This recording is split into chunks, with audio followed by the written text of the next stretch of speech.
ini itu Extreme Sports Long Distance Cardio. Nah, dalam hal ini aku panggil narasumbernya ini karena dia pengalaman untuk yang long distance cardio, terutama yang berhubungan dengan lari. Jadi hari ini kita akan bahas lebih banyak ke topik itu. Jadi kalau misalnya ada teman-teman punya ada pertanyaan, bisa di IG Live ini, DM, atau langsung aja di IG kita masing-masing ya. Karena saya di bagian nutritional therapist, kalau Ong ini backgroundnya dia ke lari ya.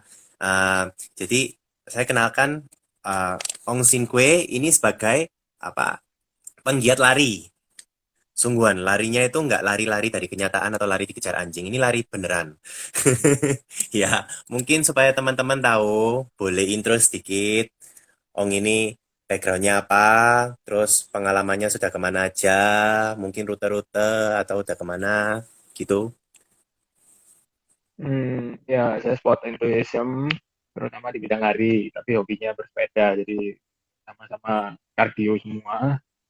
Terus ya untuk event race lebih banyak lari memang. Kalau sepeda nggak pernah ikut, cuman untuk aja kalau sepeda. Kalau lari lumayan di Indonesia hampir hampir semua ya, nggak semua sih, cuman di beberapa kota besar atau yang race-race besar sudah pernah kayak Bali Marathon, Borobudur Marathon, Jogja Marathon, terus ada beberapa event yang seperti di Banyuwangi, di Ijen, ya, ya, Solo itu sudah beberapa kali ikut. Untuk yang di luar negeri juga ada beberapa yang pernah sih di Lancar Marathon ya, itu 2 kali, di Marathon juga 2 kali. Gitu. Oke, Untuk yang major belum pernah. oke. Jadi kenapa Ong ini kupanggil? Karena dia itu selain lari jarak jauh, Ong ini juga dia punya passion juga ngajar. Jadi kebetulan teman-temannya saya juga yang juga penggiat lari itu banyak pace-nya sama performance-nya itu di-upgrade itu ya gara-gara Ong gitu. Jadi mumpung hari ini kita topiknya akan ada lari, jadi mungkin aku bakal minta tips-tips. Tapi mungkin sebelum menuju ke tips gitu, uh, mungkin boleh info dikit kayak jenis-jenis maraton itu apa gitu. Buat beginner lah. Kalau misalnya mau mulai lari gitu, kira-kira pertama istilah-istilah gitu itu apa aja gitu. Misalnya rute, obstacle, berapa kilometer. Sebenarnya sih kalau lari sendiri itu yang biasa dilombakan itu jaraknya 5 kilo, 10 kilo, maraton. Maraton itu 21,1 kilo, kemudian full maraton 42,2 yaitu pembulatan ya sebenarnya 42,195 km. Nah, biasanya yang dilombakan itu dan semuanya sebenarnya sudah termasuk lari lari jarak jauh semua.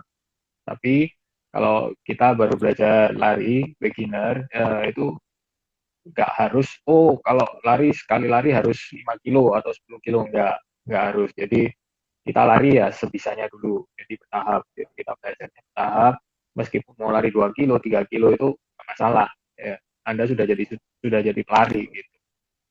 Nah, yang Hmm, penting bisa nggak untuk maintain supaya tetap rutin, eh, larinya jadi rutin, jadi nanti lama-lama bisa makin jauh dan makin kuat otot-ototnya. oke. Nah, biasanya yang ikut yang minta di mentorin sama Ong itu biasanya orang-orang yang seperti apa aja? Kebetulan yang sudah pernah latihan bareng sama aku rata-rata sih kebanyakan ya usianya di atas usia usia aku. Tapi juga ada yang beberapa yang di ya, setara dan di bawah. Ya anak-anak muda lah. Eh, yang tapi kebanyakan sih rata-rata usianya di atas. Dan biasanya itu ngelatihnya untuk apa? Untuk bakar lemak atau untuk persiapan maraton atau gimana gitu. Kalau dari case-case-nya muridnya Ong. Selama ini kalau masa-masa sebelum pandemi ya kebanyakan mereka untuk persiapan maraton atau nggak selalu full maraton sih, cuman untuk race-race yang ya lomba-lomba lari yang lagi booming lah ya. Ya sekarang kalau kalau saat ini mulai pandemi ini ada beberapa yang memang ya meskipun sebelum pandemi pun ada beberapa yang mereka cuman mau latihan untuk ya beberapa alasan khusus misalnya mau kurus kayak gitu. Terus, supaya nggak cedera. Jadi misalnya orangnya suka lari tapi sering kakinya sakit kalau lari jadi merasa gak enak gitu. Ada Oke. beberapa case-nya seperti itu. Kalau yang sekarang Hmm, mulai pandemi karena banyak gak ada race pada males terus makanya banyak jadi banyak yang minta kurus padahal bingung juga kalau padahal udah kurus oke. aku minta Ya, tolong kurus. jadi kalau sebelum pandemi memang banyak kan lebih ke half marathon ke atas ya. Ya kebanyakan karena memang teman-teman lari ini mereka targetnya half marathon atau marathon. Oke. Nah, kan biasanya itu untuk orang, jadi rata-rata ya yang ke Ong ini biasanya itu yang mau mengupgrade skillnya mereka, pace-nya mereka, itu supaya lebih efektif di half marathon sampai maraton. Jadi kalau teman-teman kalau memang mau dilatih, lah fokusnya yang levelnya segini gitu, supaya semua ilmunya bisa keluar gitu. Oh enggak Jadi lah. kan kalau mau bakar lemak gitu, ya dengerin aja omongannya Ong, soalnya kita lihat aja tuh, wajahnya dia wajah kardio. Gitu. Nah, kalau misalnya untuk lari gitu, kan ada tahapannya tuh, ada yang 5 kilo, ada yang 10, ada yang 21, 42, dan sampai ultra gitu. Terus ada juga istilah kayak apa itu yang medannya nggak di tanah rata itu apa namanya? Trail run ya. Ya ternyata Nah, kayak ya gitu kan betul ternyata. perlu persiapannya beda-beda gitu. Kayak biasanya, Ong ada segmentasi nggak yang misalnya untuk 21 kilometer ke bawah itu persiapannya mesti gini. Kalau yang udah profesional 21 ke atas itu kayak gini. Mungkin bisa dijelasin nggak biasanya? Basically sih teknik dasarnya sama semua ya maupun trail trail run maupun uh, run di jalan di road ya. Runner basically-nya strength teknik itu hampir sama kurang lebih sama lah.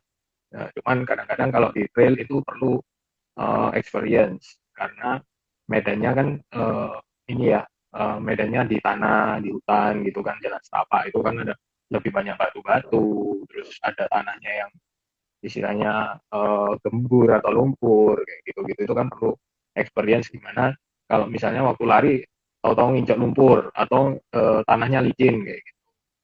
Perlu balance segala macam. Nah, untuk di road runner itu cenderung kan di aspal ya, jadi lebih rata. Jadi fokusnya lebih lebih nggak mikirin bakal kesandung meskipun itu ada resiko itu ada. Jadi lebih lebih istilahnya lebih bebas hambatan lah. Tapi kendalanya nanti kejenuhan karena beban di kaki yang terlalu berat kena aspal. Jadi kan Oke. berulang berulang berulang itu yang jadi kendala biasanya nanti jadi kram jadi apa tapi basically sama kalau FM full marathon sama misalnya ultra trail itu ada yang 50 sampai 100 kilo semua Hmm, butuhnya endurance dan asupan.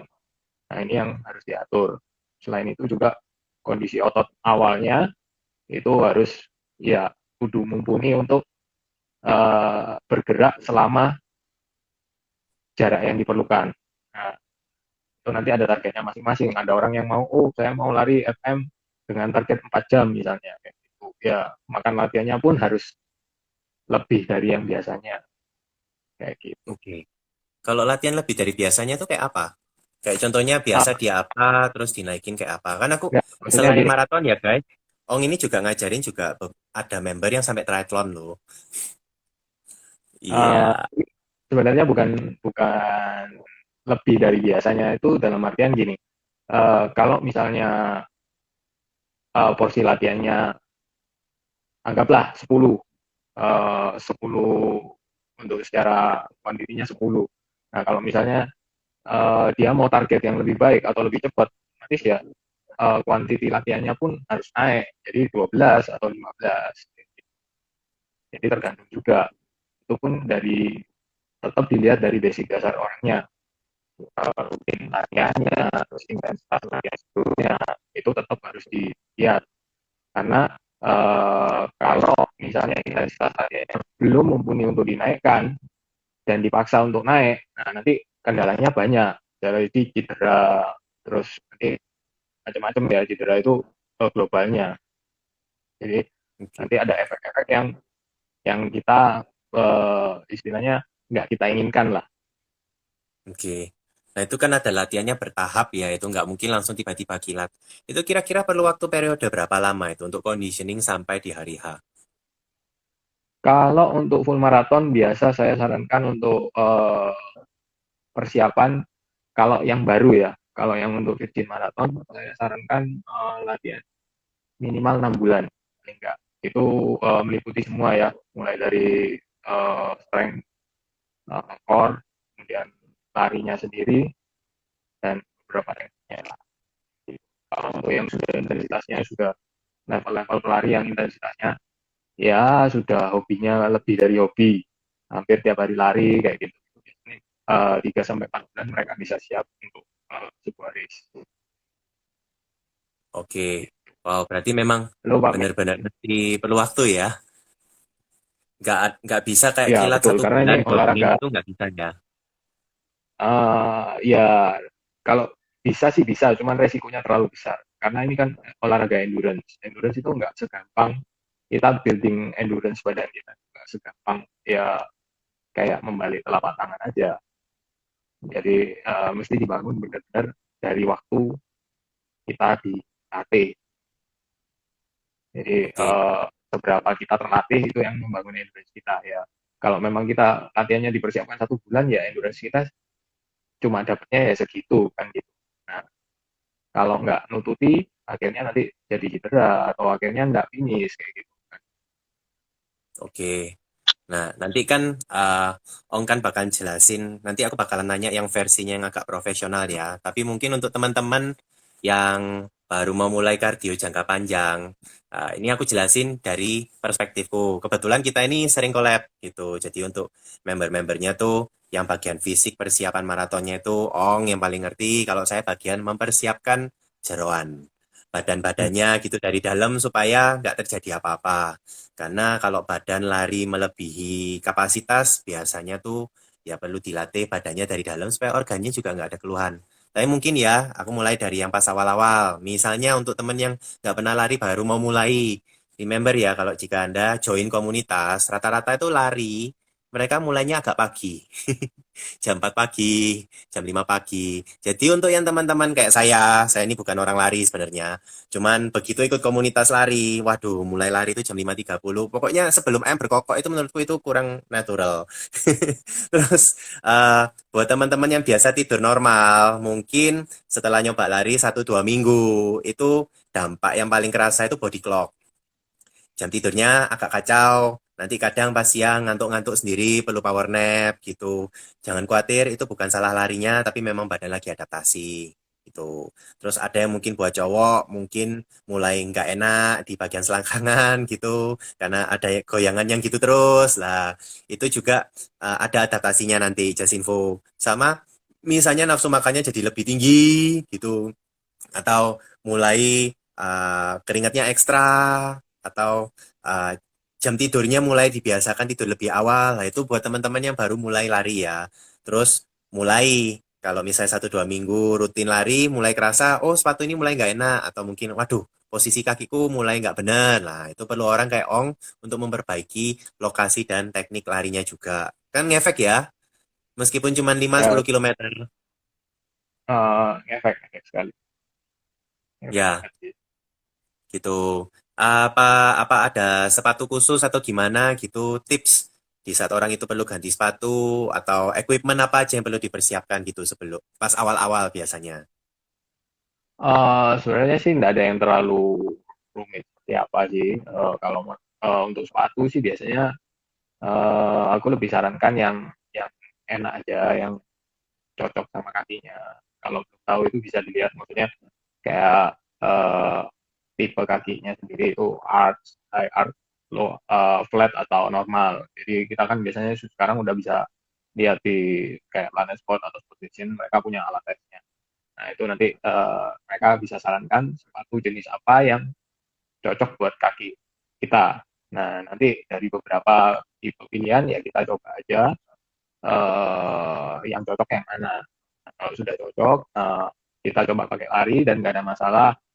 Kalau saya pribadi sih, kalau saya sudah sepatu yang cocok, saya nggak akan ganti-ganti merek. Saya pun akan ganti itu kalau habis, misalnya kilometernya sudah terlalu banyak dan sudah atau sudah mati karetnya, solnya sudah mati, ya saya akan beli lagi yang tipe yang sama, mungkin yang kalau memang ada yang terbaru ya beli yang terbaru.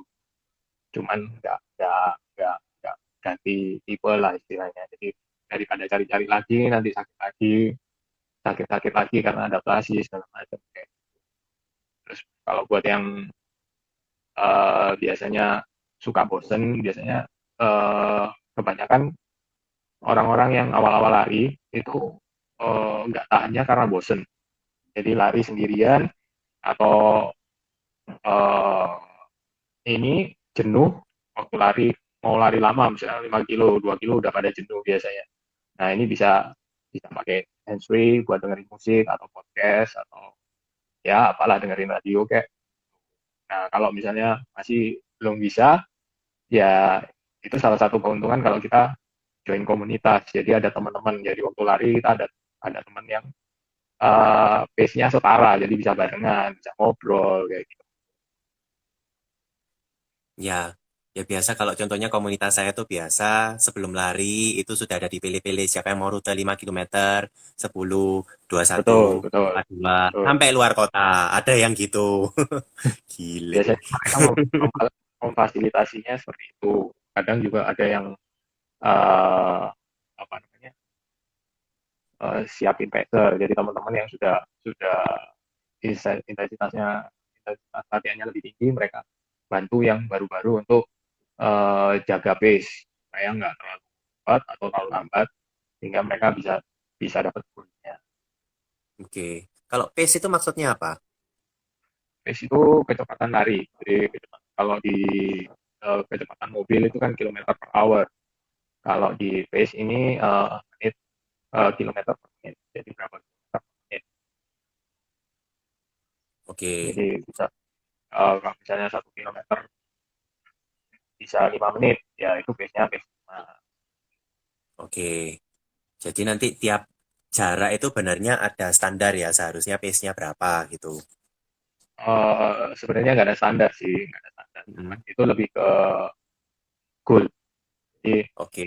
uh, ya saya mau lari jarak 5 kilo dalam waktu sekian. Nah, itu butuh pace berapa. Itu lebih ke tujuan ya. Jadi tapi itu nggak disarankan untuk kita-kita yang baru mulai belajar. Jadi kalau itu sudah pernah ngejalanin latihan dan mereka ingin lebih maju berkembang dengan target ya boleh. Tapi kalau untuk yang kita yang baru-baru, saya pribadi saran sih nggak perlu sih untuk target base ya. Nanti itu lama-lama akan cepat sendiri kalau latihan kita. Oke. Nah, kalau biasa orang-orang maraton itu mereka perlu persiapan apa aja? Atau mereka ada konsumsi produk atau apa? Tanpa sebutin merek yang tipikal biasa orang-orang maraton lari gitu, mereka persiapannya apa? Untuk persiapan maratonnya atau persiapan latihannya, Eh, kan maksudnya setauku tuh persiapan ada race, maraton pakai produk apa, minum apa, kayak gitu. Atau siap, sewaktu race-nya maksudnya.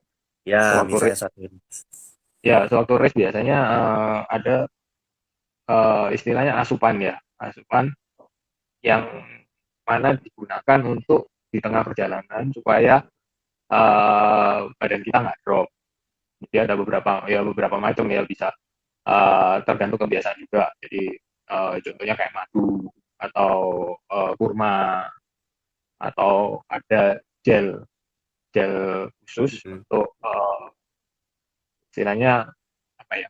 Untuk ngisi kalori lah. Ya. Hmm, Jadi power gel lah istilahnya. Gel gitu. Itu biasanya mereka akan bawa itu. Ada juga yang mereka bawa botol kecil buat diisi air karena kan biasanya tiap race itu water stationnya tiap 2,5 kilometer. Ada beberapa orang yang belum bisa tahan untuk lari 2,5 kilometer baru minum. Jadi mereka biasanya bawa botol kecil diisi air. Gitu. hmm. Terus ada kayak salt stick itu biasanya untuk apa itu? Salt stick itu untuk mengurangi resiko kram tujuannya sih. Hmm, Jadi biasanya ini diminum di awal, di tengah, sama di awal sama di tengah-tengah race itu terbagi berapa kali. oke Tapi kalau oke saya pribadi, saya sudah nggak konsumsi sih. oke. Paling produk yang lain yang simpel ya minuman isotonik seperti gitu ya. Betul, isotonik biasanya di water station sudah disediakan. Di aplikasinya sudah ada isotonik itu ya. Oke oke Ya sih. oke. Nah, kan dari tadi untuk menghindari cedera seperti gitulah. Biasanya untuk yang maraton gitu ada nggak case-case yang lumayan parah karena masalah yang simple atau yang konyol seperti gitu? Bisa tolong share-share gitu? Mungkin Oh, kalau banyak ya sebenarnya. Kalau masalah-masalah gitu banyak. Tapi rata-rata sih sepengetahuan saya, sepengalaman yang pernah tahu ya, biasanya orang-orang ini punya background historical penyakit bawaan. Jadi meskipun nggak MM pun, yang 10 kilo pun ada resiko sampai meninggal. Kayak. Seperti kita beberapa tahun lalu juga sempat rame ya, di race 10 kilometer ada 2 orang yang kolaps dan akhirnya meninggal. Ya, jadi resiko ini nggak cuma di maraton, meskipun di lari 10 kilometer pun bisa kejadian kalau kita nggak jaga dengerin badan kita.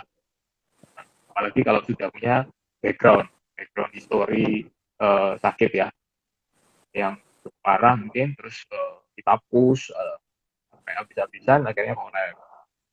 Nah, terutama juga yang yang historical, masalah punya historical penyakit ya. Ada juga yang karena kasusnya cuma istilahnya sebelum race kurang tidur atau konsumsi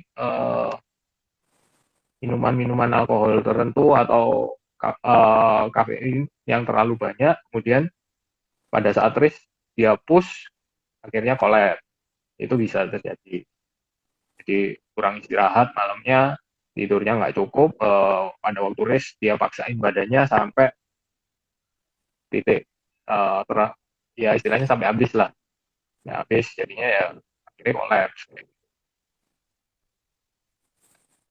oke. Banyak sih. Kalau saya pribadi sih pernah sampai tapi nggak di race-nya ya kolaps. Setelah race kolaps. Ya, Itu tahu kok. ya itu kayak gitu dah. Oke. Jadi Hmm, ya, ya itu pengalaman saya pribadi ya. Cukup tapi nutrisinya hanya ionnya drop karena over gitu karena oke. diangkat terlalu banyak. Ya, jadi mungkin ku jelasin kalau dari Ong kan cerita biasanya resiko-resikonya itu kalau sudah maraton ya. Nah, just info back to basic dalam segi kesehatan ya. Lari itu kan pada dasarnya kardio. Jadi otomatis kardio itu banyak bakar kalori. Ya, itu bagus memang untuk orang yang mau weight loss. Tapi karena lari ini mayoritas yang dipakai itu otot kaki, jadi kalori itu dipakai untuk menguatkan rata-rata ke otot kaki. Jadi resikonya kardio itu kan perlu bensin. Kalau nggak dari karbo, makanya kan biasa sebelum sebelum event kan ada namanya carbo loading ya. Betul. Nah, Jadi itu lari juga mm, yang utama nutrisi, yang utama mm, nutrisi. Jadi itu paling penting. Untuk yap, meskipun nggak untuk race aja sih, untuk latihan pun kita butuh nutrisi. Kalau enggak, di latihan sudah habis duluan, nanti nggak jadi race malahan.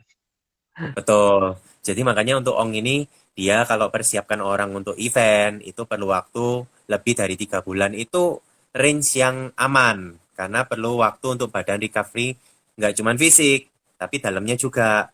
Nah, just info ya, teman-teman kalau misalnya belum tahu, karena lari itu kan banyak membakar kalori. Tubuh kita itu juga perlu kalori untuk performa yang lain, supaya jantung tetap jalan, supaya paru-paru tetap jalan, supaya masih tetap bisa pup, itu semua juga perlu kalori. Nah, otomatis makanannya itu harus sesuai gitu. Jadi untuk teman-teman misalnya makannya dikit terus diforsir lari, ya mungkin kalau sampai 5-10 kilometer masih oke lah ya, paling bakar berapa kalori gitu. Ratusan lah gitu. Tapi kalau sudah half marathon atau full marathon, itu bakar kalorinya itu lebih dari 1.000 kalori, guys. Itu Bisa sampai udah 2.500, 3.000 itu kalau tuh. maraton.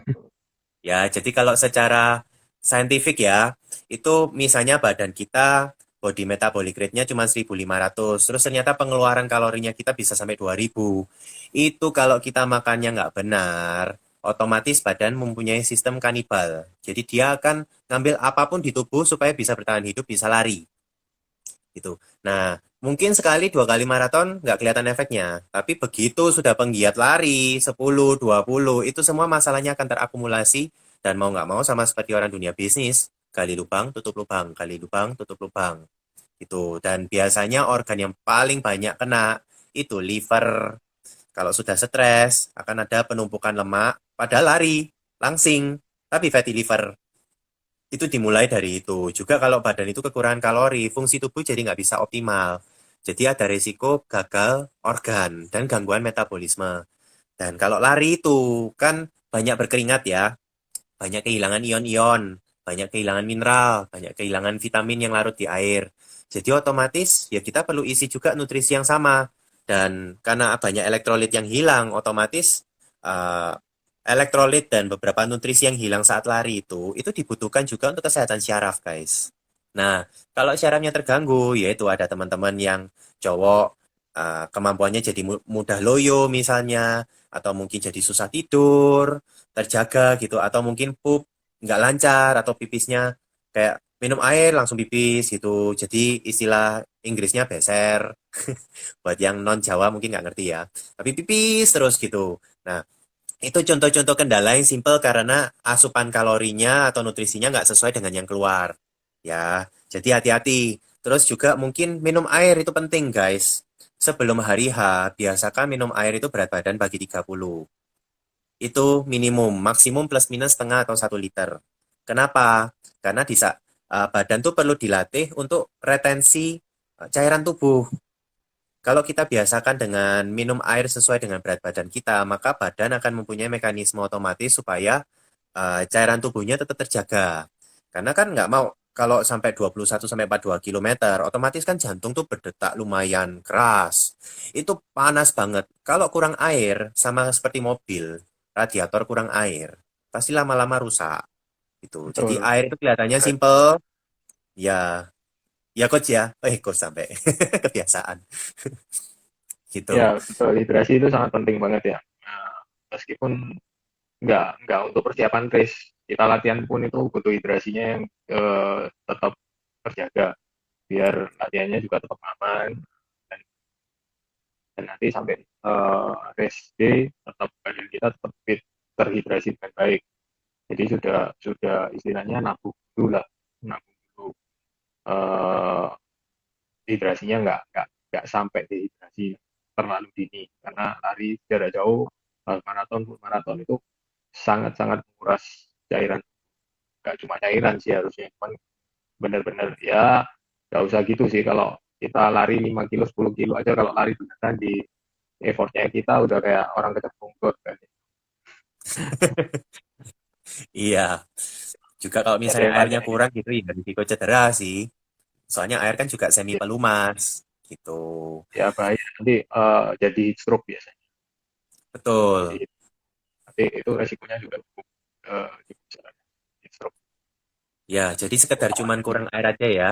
Itu aja bisa tanda-tanda awalnya misalnya kram gitu. Betul. Paling simpel Terus kram. kenapa? Paling simpel yang sering terjadi kram. Jadi kadang-kadang ada pengalaman teman yang cerita, saya kalau lari saya nggak suka minum banyak-banyak karena apa namanya, nanti sulun atau bahasa Indonesianya. Jadi akhirnya kakinya kram karena ototnya kurang cairan. Jadi gitu. Ya, Biasanya jadi itu saya dari kram. Ya, jadi biasanya selain kram juga kalau airnya kurang, itu kan biasa lari kan otomatis badan tambah panas, terus detak jantung juga tambah tinggi. Nah, kalau misalnya darahnya kental, eh ya resiko pembuluh darahnya kerja keras gitu. Dan ya ke depannya bisa stroke, makanya hati-hati orang yang kena jantung atau aritmia atau tiroid, tolong jangan dipaksa. Pokoknya berhubungan dengan penyakit yang darah, jantung, pembuluh darah, apapun itu sebelum ikut event coba cari orang-orang profesional supaya nggak konyol tuh ya.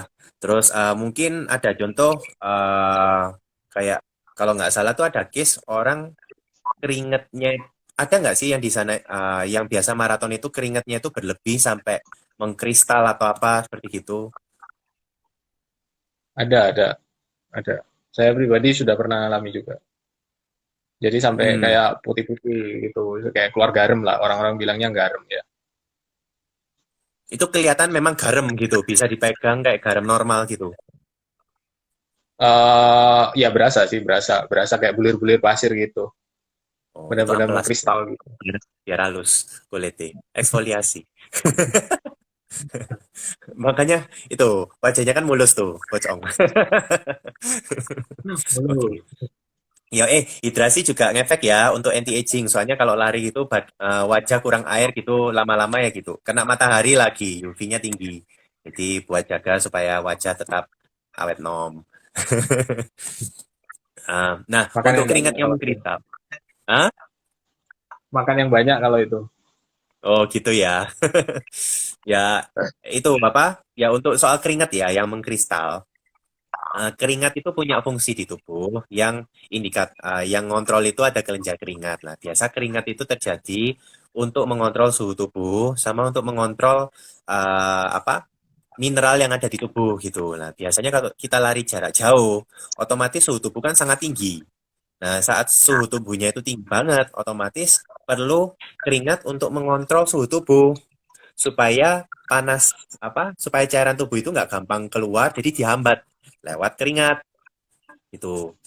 Supaya badannya juga nggak terlalu panas dari dalam. Terus kedua eh, apa untuk teman-teman yang maratonnya ya kebanyakan sini mungkin Indonesia ya untuk lingkungan tropis.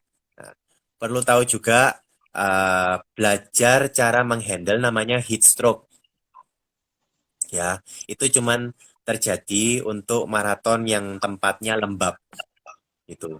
Anda kira mungkin lembab itu enak ya, soalnya lebih terhidrasi? Enggak. Sama seperti di sauna ya.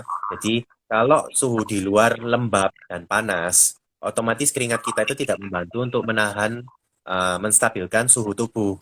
Jadi otomatis badan bakal kerasa lebih panas ekstra karena panasnya itu nggak bisa keluar lewat pori-pori tubuh. Akhirnya kena heat stroke. Nah, heat stroke itu bahaya, guys. Jadi kalau ada teman-teman yang ngerasain yang namanya heat stroke, coba di Google.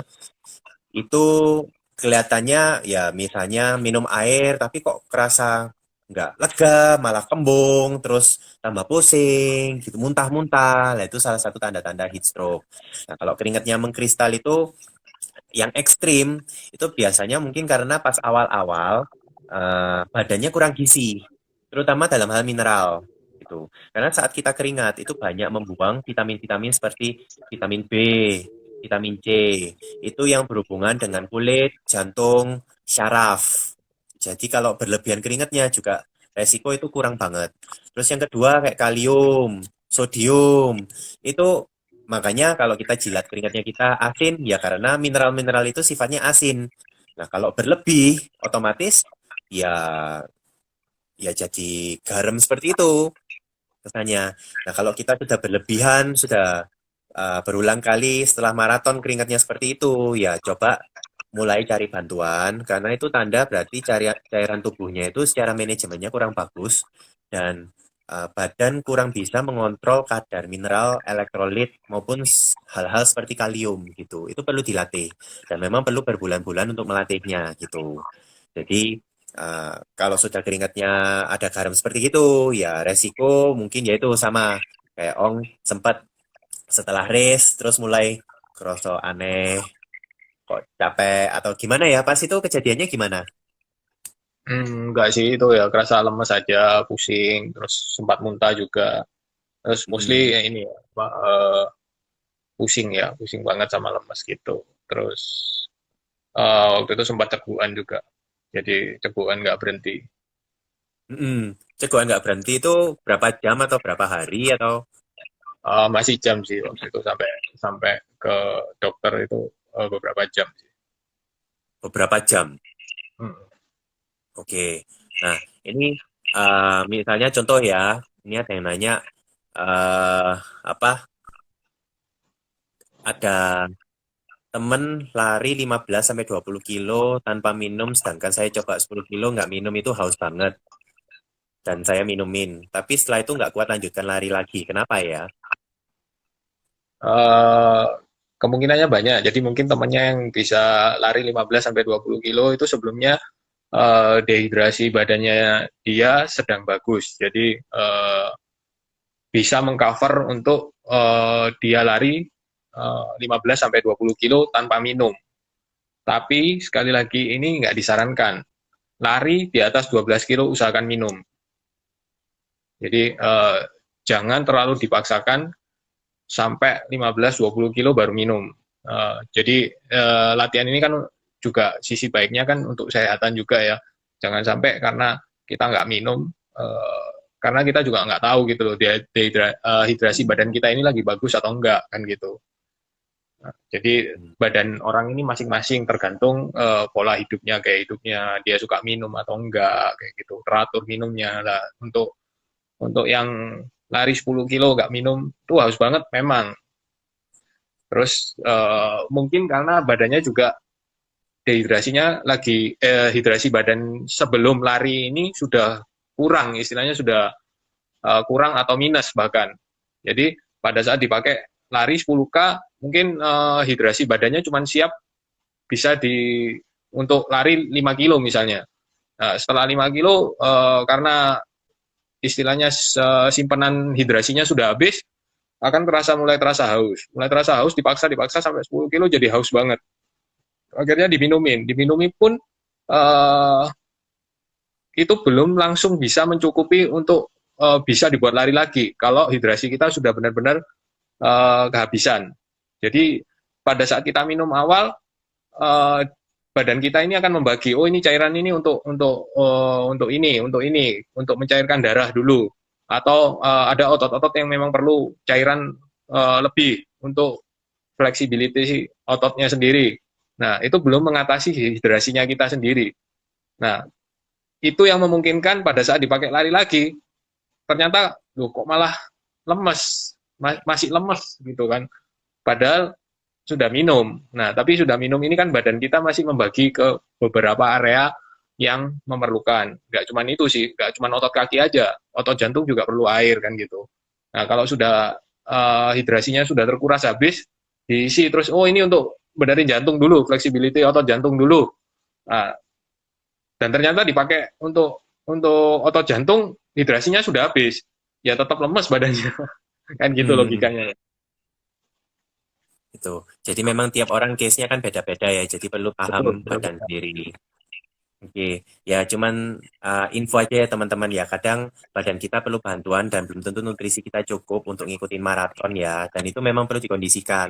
Jadi kayak rata-rata pasien saya tuh ya tipikal produk-produk seperti kayak vitamin B, kalsium, glukosamin, omega 3, protein. Itu biasa yang paling sering dipakai gitu. Tapi tolong teman-teman jangan main dokter dan main Google sendiri gitu. Coba cari tahu ke teman yang profesional yang benar-benar ngerti atau tinggal DM saya juga nggak apa-apa untuk mengenal kira-kira badan itu sebenarnya kurang gizi yang mana. Hal simpel seperti kurang B kompleks saja bisa mengganggu elektrolit. Hal simpel seperti kurang kalsium aja bisa bikin kram. Hal simpel seperti kurang kalium aja sudah bikin ya ganggu tiroid atau macam-macam. Jadi hal seperti itu memang kita nggak mungkin bisa menggoogle semua. Ya cari orang yang profesional atau teman yang pengalaman gitu. Jangan asal Google, oh ini bagus, ini bagus, ini bagus, terus doping barang yang salah gitu ya. Jadi mungkin ini karena waktunya udah lumayan nih ternyata. Seru juga. Eh, mungkin sebelum kututup gini ada pesan-pesan nggak buat teman-teman yang penggemar lari? Ya, ini sempat tadi baca ada Pak Min ya. Dia sempat tanya ini untuk lansia latihannya seperti apa. Itu sebuah. Basically untuk full maraton lansia ya bukan dilarang. Ini tergantung intensitas larinya kita juga. Jadi kalau saya lihat Pak Min ini intensitasnya cukup cukup bagus ya untuk usia yang seusia Pak Min ini cukup bugar banget.